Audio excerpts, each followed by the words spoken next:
সম্প্রতি দেখা গেল কোয়েল মল্লিককে কালীঘাটে পুজো দিতে গিয়ে। কালীঘাটে পুজো দেওয়ার পর সে কোনো এক সংবাদ মাধ্যমকে তার ছোট্ট এই শিশু কন্যাটাকে দেখাচ্ছিল, আর সেখানেই ঘটলো একটা ঘটনা। আমার ছোটটাকে দেখো, এই তো গাবে এখানে ফুল পাচ্ছিল এতক্ষণ। তুমি পুজো দিয়েছো? হ্যাঁ দিয়েছে, কালী পুজো, কালীঘাটে গিয়ে পুজো দিয়ে এসছে কালী মন্দিরে। টাটা। ভিডিওটার কমেন্ট বক্সে আমি যখন কমেন্ট চেক করতে গিয়েছিলাম তখন দেখলাম একজন কমেন্ট করেছে। এই কমেন্টটাতে লেখা আছে যে সে বুঝতে পারছে না কেন কোয়েলের মেয়েকে এরকম দেখতে হয়েছে। তারপরে সে লিখেছে তার মনে হয় সে তার বাবার মতোই বাজে দেখতে হয়েছে, দিয়ে কিছুটা হাসির ইমোজি। আচ্ছা, প্রতিটা শিশুই সুন্দর, এবং কোয়েলের মেয়েকে কোন দিক থেকে খারাপ দেখতে হয়েছে আমি তো সেটা বুঝতে পারছি না।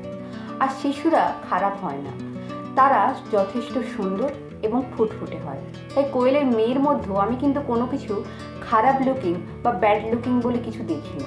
আপনাদের এই রকম মন্তব্য করার আগে একবার ভেবে দেখা উচিত যে শিশুটা কিন্তু নিষ্পাপ, এবং শিশুকে নিয়ে এরকম একটা মন্তব্য করা সেটাই সব থেকে খারাপ জিনিস। আমি যদি কোনো ভুল বলে থাকি অবশ্যই আপনারা আমাকে ক্ষমা করবেন, কিন্তু যদি আপনাদের মনে হয় কমেন্ট করাটা ভুল তাহলে অবশ্যই কিন্তু আপনারা কমেন্ট করে যাবেন।